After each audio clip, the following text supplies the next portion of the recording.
My parents left me alone in a coma at the hospital, but when they saw me in court, they collapsed. Hi, my beautiful family. I speak to you today with a heart full of love, but also with truth. Our channel is built on your strength, your love, and your support. Every story I write is written with tears, with passion, and with prayer for each one of you. But my family, I see the channel going down because many forget to like, many forget to comment. It hurts me because it feels like my hard work is left unseen. That I ask you today, not just as a creator, but as your brother who truly loves you. Please, whenever you watch, give your love back. A simple like, a simple comment keeps this family alive, keeps our light shining, and gives me the power to bring you more and more beautiful stories. May God bless every woman in this family with honor, with dignity, and with unshakable strength. May every man be blessed with wisdom and respect. May our children rise higher than mountains. And may every home be filled with endless love and peace. Amen. If your heart is true, write present. If your love is real, write in the comment where you're watching from. The courtroom was dead quiet until the doors opened and my parents turned, ready to see another lawyer walk in. Instead, they saw me. For a split second, their faces froze. Then came the shock, their eyes wide, skin paling, lips parting like they'd just seen a ghost. And maybe, in a way, they had. The daughter they left for dead was standing there, alive, breathing, and armed with the kind of evidence that could bury them. That I'll never forget the sound. It wasn't gasps from the jury or whispers from the gallery. No, it was the sharp, unsteady inhale my father made. The kind a man makes when the life he built on lies begins to unravel. My mother reached for his arm, trembling. They had no idea this day would come. Imagine being 19, clinging to life in a hospital bed, machines doing the breathing for you. And while you fought silently in the dark, the people who were supposed to love you most weren't praying for your recovery. They weren't waiting to see if you'd open your eyes. No, they were planning for your absence, planning as if you were already gone. This isn't just some messy family feud. It isn't about petty drama or long-held grudges. This is about abandonment in its purest, cruelest form, about survival, and ultimately, about justice. Because if my parents thought leaving me alone in a coma meant I'd stay powerless forever, they were wrong. The truth is, every empty chair, every missing visit, every document they tried to sign, it all left a trail. And trails can be followed. Now, before I take you deeper into the cold satisfaction of that courtroom, let's pause for a moment. Hey, if you love stories where justice isn't just served, it's chilled and plated with silver, please hit subscribe. These videos take hours of writing, editing, and, honestly, emotional recovery from secondhand rage. Your support makes all the difference. Back to the story. That day in court wasn't about theatrics. I didn't shout. I didn't cry. I simply walked in with everything they'd tried to erase. Evidence layered like glass, sharp, clear, undeniable. And as their world cracked, mine rebuilt. But to understand how we got there, to that frozen moment when their faces collapsed in disbelief, you need to know where it all began. That we have to go back. To the hospital. To the night everything changed. From the outside, my family looked flawless. The kind of people who smiled too wide for Christmas cards, who waved politely at neighbors, who never let the curtains stay open long enough for anyone to glimpse the truth. We weren't rich, but we had the image down. Sunday church, matching sweaters, laughter at the dinner table. A picture-perfect illusion, but like most illusions, the cracks were always there. thin lines only visible when the light hit just right. My parents were masters of performance.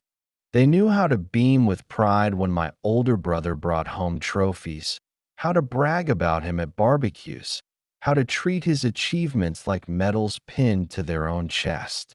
With me, it was quieter, a nod, maybe a distracted, good job.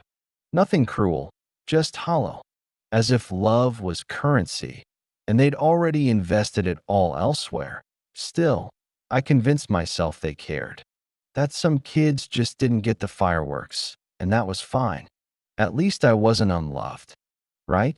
The truth was, I lived in the shadows of expectations I never set, rehearsing my worth like a school play no one attended. And I clung to the scraps. A smile when I made honor roll.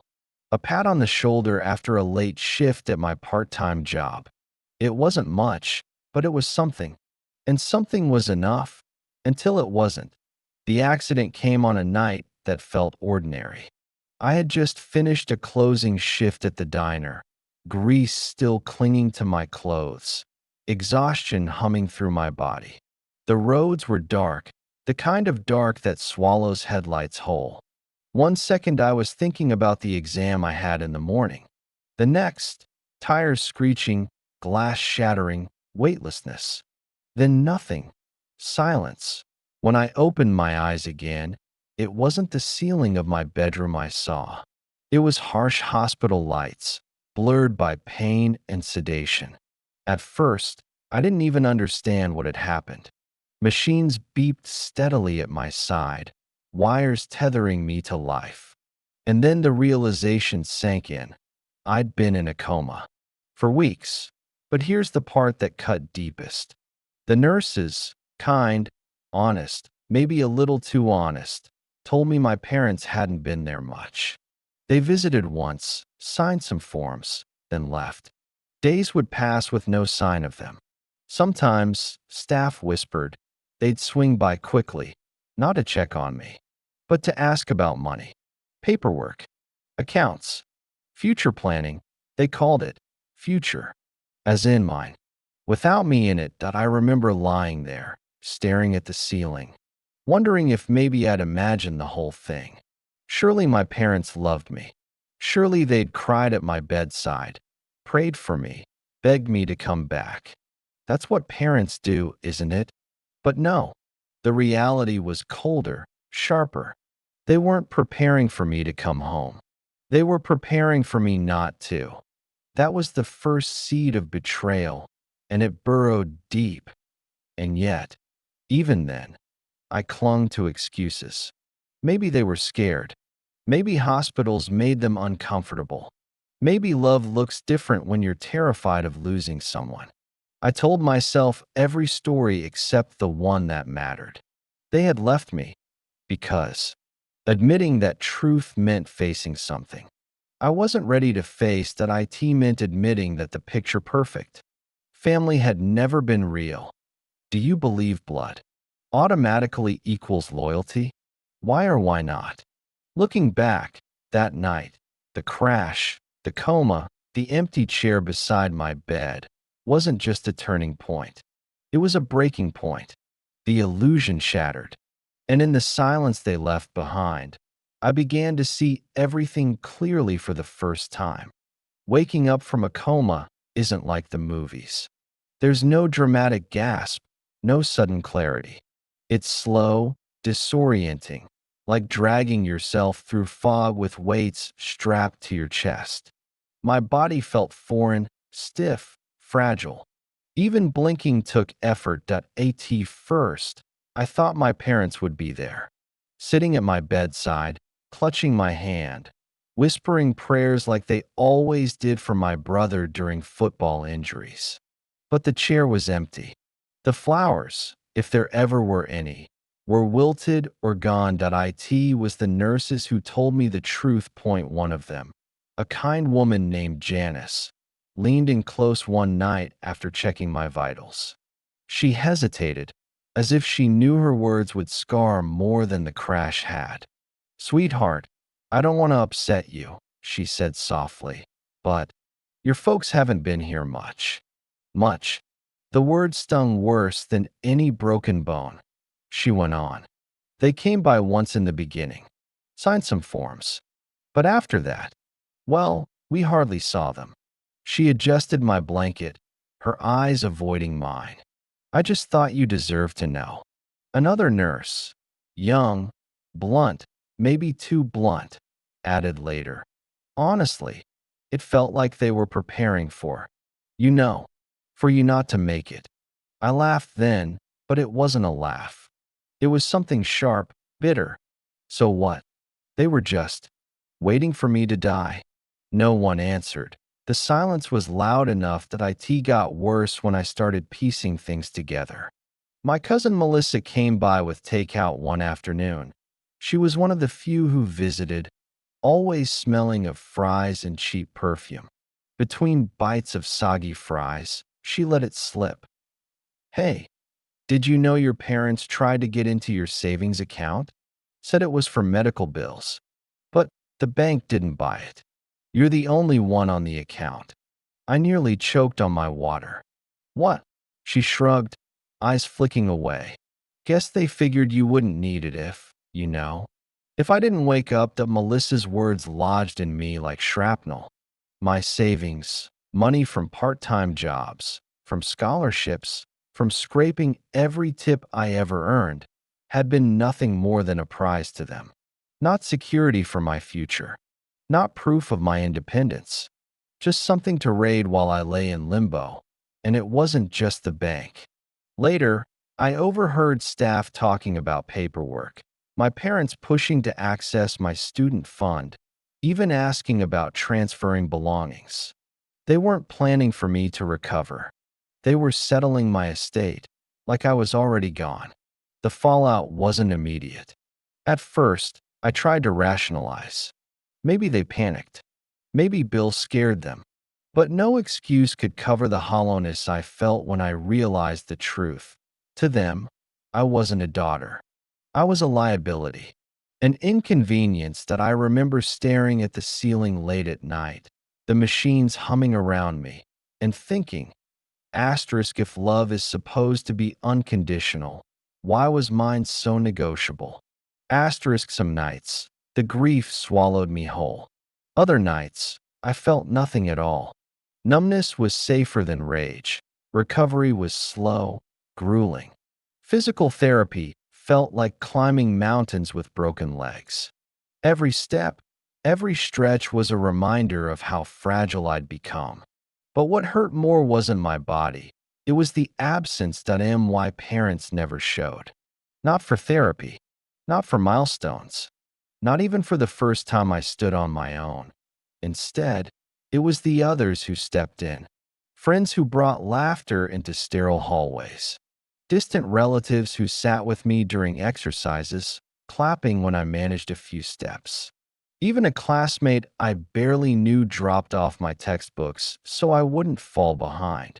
These people, outsiders, near strangers, gave me the kind of loyalty my own family couldn't be bothered to fake, and every kindness cut deeper because it highlighted what I'd lost. Or maybe what I'd never had to begin with. One afternoon, during a particularly rough therapy session, I broke down. Tears, shaking, the whole mess.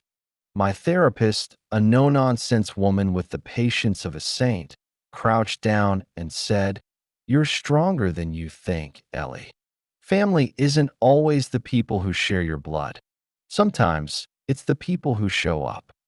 Her words stuck. Show up. Two simple words. Two words my parents had failed. And as my body slowly healed, something else began to harden inside me. A new awareness. A seed of anger. Yes, but also clarity. If they had written me off so easily, if they had already planned a future without me, then maybe it was time I started planning a future without them. Looking back, the betrayal wasn't loud. It didn't come with screaming matches or slammed doors. It was quiet, subtle, the kind of betrayal that hides in paperwork, in empty chairs, in the silence of people who should have loved you most. And that kind of silence? It cuts deeper than words ever could. What would hurt you more, being abandoned or being treated like you were already gone? That was the lesson I learned in those sterile halls. Sometimes the deepest wounds aren't the ones you can stitch. They're the ones carved by absence, by silence, by the people who should have been your shelter and instead left you out in the storm. And I promised myself then I'd never let them forget it. This sets up Ellie's emotional devastation. The clear contrast between family neglect and outside loyalty, and her first steps toward inner resolve. Waking up is supposed to feel like a victory. Everyone says things like, "You're alive, that's what matters," as if survival erases everything else. But no one tells you about the silence, the sterile hum of machines, the empty chair at your bedside that's supposed to be filled. I remember staring at that chair every morning, half expecting it to magically change. One day flowers, the next day a jacket draped over the back, my mom's voice fussing about my hair. But it never changed. Just metal legs and beige vinyl. Empty. Always empty. That chair became a mirror. A reminder that I wasn't worth showing up for. Physically, my body was a battlefield. Scars carved across skin, ribs that ached every time I laughed or coughed. My legs shook like branches in the wind just trying to stand. Every step in therapy was agony, but I kept at it. Because I had to emotionally. That was a different war. The kind where the enemy is invisible, whispering things like, asterisk, you're alone. You're not wanted. Even your own parents gave up on you. Asterisk, and the worst part was, it wasn't lying. They did resurface eventually. Not in the way I needed, though. My dad showed up first, crisp shirt, fake smile. He sat down at the edge of my bed like a man clocking in for a shift. "How's the recovery going?" he asked, like I was a project he'd invested in. I nodded, kept my voice steady. Slow, painful, but moving. He cleared his throat. "Well, you know your college fund. We've been managing things while you were out. It's complicated, but some of it went to expenses." Expenses. Right, that I didn't argue. I didn't even blink. I just let the words sink in, like poison slipping into the bloodstream. My mom came later, all perfume and rehearsed sympathy. She brought a fruit basket, as if vitamins could mask the months of absence. "Oh, sweetheart, you look, well, you look so brave." Her eyes darted everywhere but mine. "Brave?" I repeated. "For waking up." She laughed nervously. "Don't be silly. I just mean, you've always been a fighter." Translation, asterisk, let's not talk about where we were. Let's pretend this is normal. Asterisk, so I smiled. I let her hug me, and I memorized the way she avoided saying the word sorry. That became the pattern. They appeared whenever there was money on the line. My savings, insurance discussions, bills they wanted out of, and occasionally, when there was reputation to polish. "Your aunt asked why we weren't at the hospital more," my mom whispered once, lips tight. "We told her you insisted on privacy." Privacy. That was the story. That their absence was somehow my choice. That I could have called them out right then. I could have screamed, cried, demanded answers. But I didn't. Instead, I sat quietly, my face neutral, my voice calm. And inside, I was taking notes. Every slip, every omission, every selfish angle. That here's the thing about being treated like you're weak. You learn how to disappear in plain sight. They thought I was grateful for scraps of attention, for whatever excuse they handed me. And I let them think that, because pretending gave me something better than answers. It gave me information, the way Dad shifted whenever money came up, the way Mom only leaned in when someone else might be watching. Their words, their silences, their tells. I collected them all, like evidence, some nights. When the loneliness threatened to suffocate me, I'd stare at the ceiling and remind myself, scars fade, but memories don't. And I was remembering everything: the empty chair, the fake smiles, the fruit basket that tasted like guilt. And I realized something. Maybe I wasn't just healing. Maybe I was preparing. They thought I was weak. They thought I was grateful just to breathe. But they forgot I was also watching. And I was remembering. Revenge doesn't always look like shouting matches or slammed doors. Sometimes it looks like ink, pages, quiet signatures left behind by people who thought no one was watching. That's where I started. Paper. The hospital was the first piece. I requested my records under the guise of needing them for future care. Standard procedure. But what I got wasn't just medical charts. It was a logbook, a list of visitors, names, dates, times. I scanned it line by line, heart thudding. My parents' names? Sparse. Weeks-long gaps. But you know what was there? Notes from nurses. Small remarks scribbled in margins. Asterisk, parents asked about patient's belongings. Asterisk another. Asterisk, mother inquired about insurance release. Asterisk, not once did it say, mother stayed overnight. Or asterisk, father read to patient. Asterisk, just cold inquiries about what I had, not who I was. That led me to the second piece, finances. While I was relearning how to walk, my parents were busy with my bank account. I dug into statements, password resets, anything I could find. And there it was, withdrawals from my student fund. Large ones. Not tuition. Not medical bills. Shopping trips. Vacations. A new car. Imagine seeing your future siphoned off in neat little transactions while you were unconscious. That's the kind of detail that carves itself into your memory that I didn't storm into their house screaming. That would have given them power. Instead, I documented. Screenshots, printouts, organized into folders with tabs like insurance fraud and unauthorized transactions.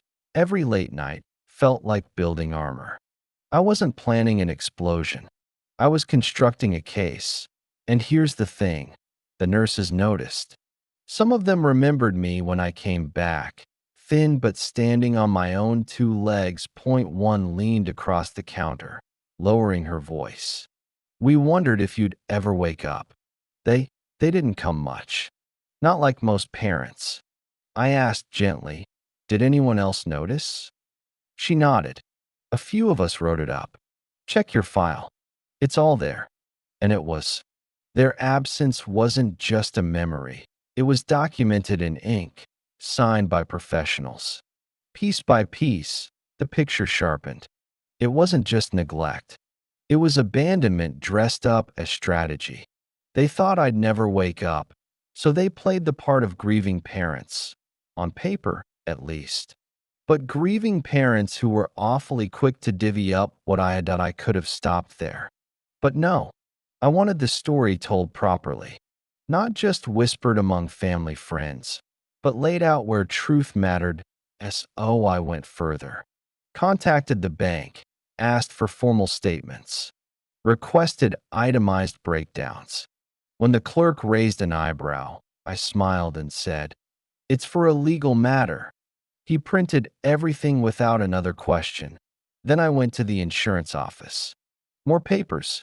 More signatures, more proof that by the time I was done, my binder was thicker than some college textbooks. Each page was another nail in the coffin of their excuses. And here's the irony.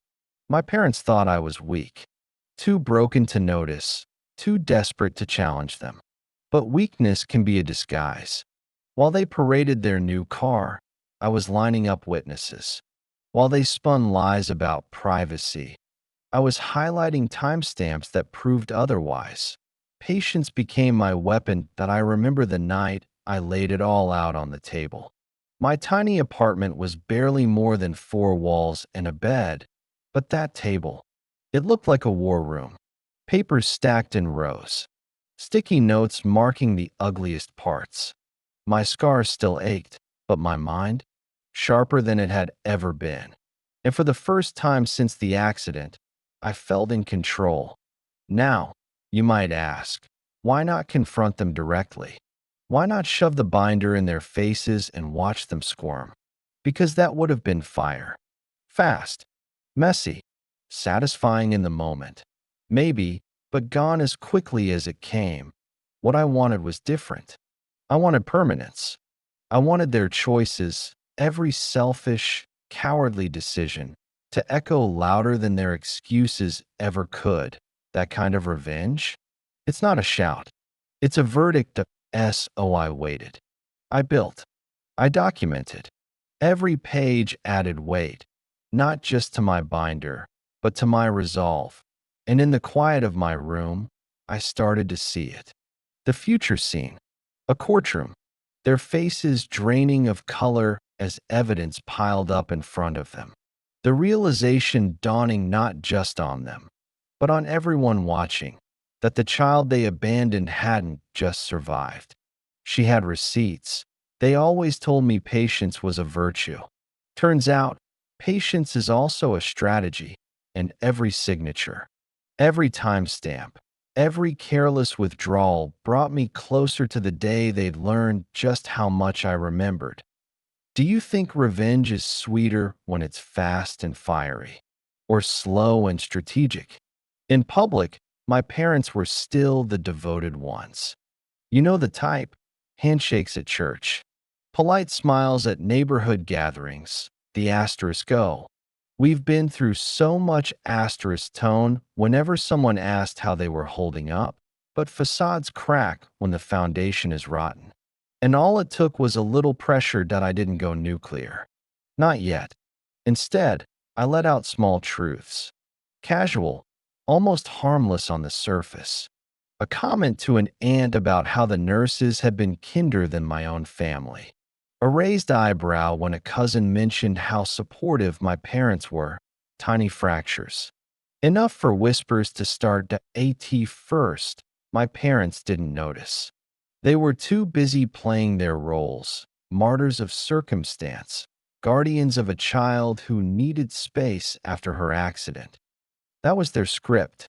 They said it often enough that people started repeating it. But then came the questions. Why didn't you visit her more? One uncle asked. My mother's smile twitched. We did, of course. She just doesn't remember. The room went quiet. I stayed silent, sipping my water, letting the lie sit there, sour and heavy. Silence became my sharpest weapon. I didn't argue. I didn't accuse. I let other people connect the dots. Because when you don't rush to defend yourself, people wonder why you need defending in the first place. Soon, the cracks widened. A family friend pulled me aside after dinner one night. Ellie, is it true that they tried to access your fund while you were in the hospital? Her voice was soft, but her eyes weren't. I just gave a small shrug. The bank statements speak for themselves. No details, no drama, just enough to light a fuse. Word travels fast in families, faster in communities. And once whispers start, they don't stop, they multiply. Suddenly, my parents weren't the grieving saints they'd painted themselves to be. They were question marks. Why didn't they visit?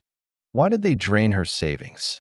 Why, when she finally came home, did she look more supported by friends than her own blood? That was the moment I saw fear flicker in their eyes. Not guilt, not remorse. Fear. My father's jaw tightened every time someone asked too many questions. My mother's voice grew sharper, more defensive, as if volume could replace truth. Ellie's exaggerating, they'd say. Funny thing about exaggeration, it usually requires someone actually speaking. And I wasn't. See, dignity isn't loud. It doesn't need to be. I kept my head high, my words measured. No shouting, no scenes, just presence. And presence makes people look twice. especially when the contrast is so clear. Me, calm and steady. Them, flustered and fuming. That I remember one dinner in particular. My mother leaned in, her nails tapping the table. "Why are you letting people think we abandoned you?" I met her stare and smiled. "Why are you letting people believe it's a lie?" She had no answer. Meanwhile, my binder grew thicker.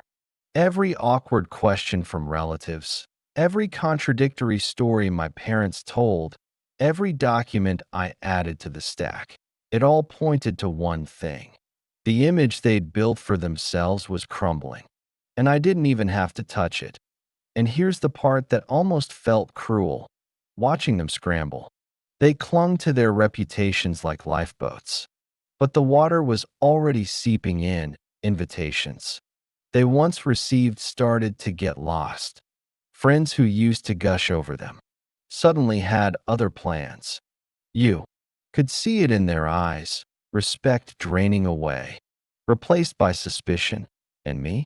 I stayed silent, dignified, patient, because when the storm finally broke, I wanted it to be undeniable, not just whispers, not just rumors, evidence, paper, witnesses, the kind of truth that doesn't fade when gossip gets old.so while they plastered smiles over cracks and stumbled through excuses. I built quietly, methodically, and every day I kept my mouth shut. Their fear grew louder. They thought I'd lash out, embarrass myself, prove them right. Instead, I let them unravel in the silence. By the time the courthouse doors opened, the people who once praised them had already begun to doubt them. The mask was slipping, and all I had to do was keep walking forward. If you had the proof to expose your parents, would you do it? Yes or no? This act builds tension by showing Ellie's restraint and her parents' unraveling, perfectly setting up the courtroom payoff in Act 6. That I remember the smell of polished wood and old paper. Courtrooms always carry that strange weight, like the walls themselves have heard too many secrets. Mine was about to add one more. I sat there, calm, papers neatly stacked in front of me. Months of late nights, endless records, signatures, and witness statements, each page a weapon sharper than any knife. My lawyer leaned in, whispering, "Asterisk, you ready?" Asterisk, I only nodded. Readiness wasn't the word.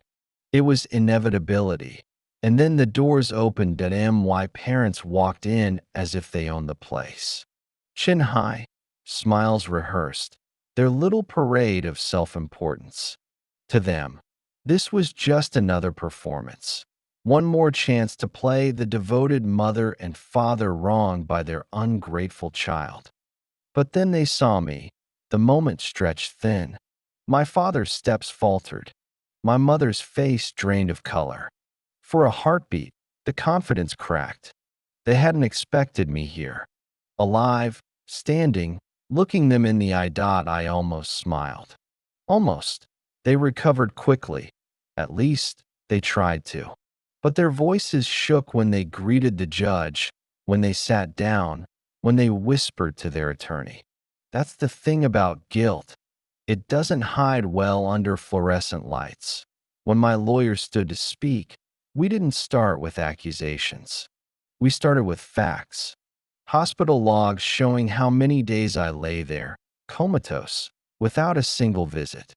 Billing records proving who paid. Hint, not them. Witnesses, nurses, friends, who saw the empty chair beside my bed. And then, the money trail. Transfers, withdrawals, signatures that weren't mine. My inheritance siphoned away under their careful hands, disguised as care.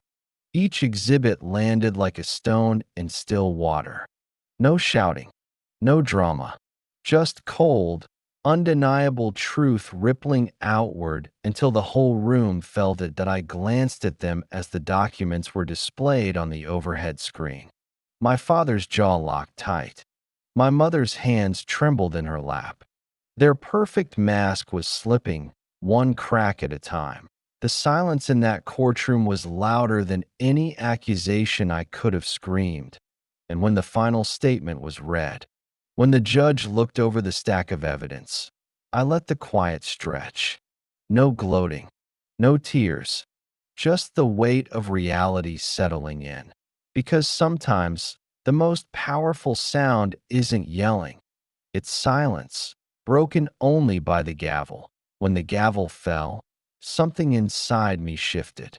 Not fireworks, not some cinematic swell of triumph. Just quiet.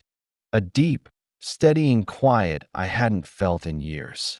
For the first time, I wasn't tethered to them.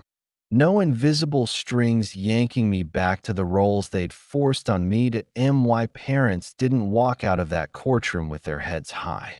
They shuffled, shoulders caved, whispers trailing behind them like smoke. Reputation? Shattered. Finances? Frozen. Legal consequences? Well, let's just say the mask of devoted parents doesn't survive fraud charges. But here's the thing. Watching them fall didn't heal me. It wasn't about revenge fixing the past. It never does. What it gave me was space. Space to breathe, to move forward without dragging their shadows along with me. I started small. Coffee with the nurse who sat by my bed when no one else did. Weekly dinners with the friend who drove 2 hours just to make sure I ate. Slowly, my world filled with people who showed up, not because they had to, but because they wanted to point one night at a cluttered kitchen table with mismatched plates and too much laughter. It hit me. This was family. Not DNA, not obligation, just presence, just care. Did I forgive my parents? No. Forgiveness implies they still hold some part of me. I chose something different. Indifference. They could drown in the weight of their own choices. I wouldn't carry it for them anymore. I carry my scars, yes. Both the kind you can see and the kind you can't. But they remind me of survival, not of weakness. And survival gave me something better than revenge. It gave me freedom. Because family isn't defined by DNA. It's defined by who shows up when you're at your weakest. And when I needed them most, my parents gave me nothing but an empty chair. So I filled it with people who deserved the seat. And that, to me, was the real victory. In the end, I didn't need their apology. I didn't need their love either. What I found was something stronger. The quiet dignity of standing on my own 2 feet, scars and all. Abandonment could have broken me. For a while, it nearly did. But it also lit a fire I didn't know I carried. Every empty chair, every unanswered call, every whispered excuse. They forged a resilience sharper than anger, steadier than rage. And that's the thing about revenge. People imagine it as a dramatic explosion, loud, messy, unforgettable. But real power? It's patience. It's evidence. It's walking into a room where your enemies expect you to crawl and watching them collapse under the truth you've been holding all along. I didn't scream. I didn't throw things. I didn't beg them to change. I simply showed them what they'd done. And sometimes, silence is the loudest weapon of all. So now, when people ask if I'd go back and change things, my answer is simple. No. Because those cracks in my story let the light in. And that light, it guided me straight to the family I chose, not the one I was given. If you found this story as cathartic as I did, please hit like, leave a comment, and subscribe. It takes hours to write these scripts, sift through details, and bring these stories to life. And your support helps us keep doing what we love.